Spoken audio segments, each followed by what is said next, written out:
Warning. The blizzard of 2026. This storm blob is going to be worse than the storm blob you had in January. Even if it does not provide the same amount of snow blobs, it will still be worse. That January snow blob system delivered 2 feet of powdery snow blobs. This time, you're looking at up to 2 feet of heavy, wet snow blobs. And a wicked wind with wicked gusts up to 60 mph, causing power outages and coastal flooding. Snow blobs begin to float over Boston sometime after 6 p.m. These blobs will get steadier with an increasing wicked wind the closer you get to midnight and after midnight. These blobs will get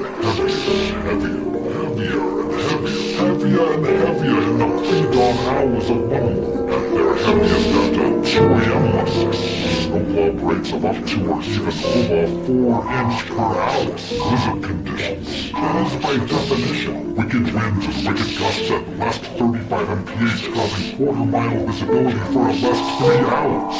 What else were you experiencing? With up to 2-foot sea level surge along the coast. Freezing fog blobs before 8 a.m. It's at around 7, 8, 9, 10 a.m. the blobs ease up a little bit. Still blobbing down pretty hard, but not like overnight. But that wind isn't over. With a wicked wind, with wicked gusts up to 60 mph, blobbing you up, blobbing you down.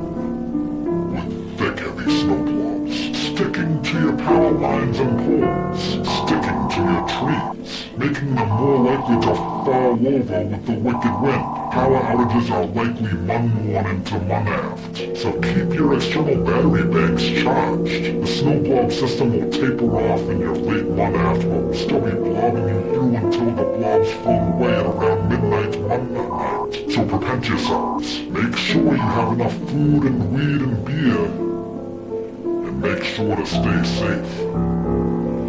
Part of repentance to you in the words is staying safe and not dying, so that you could live to repent another day.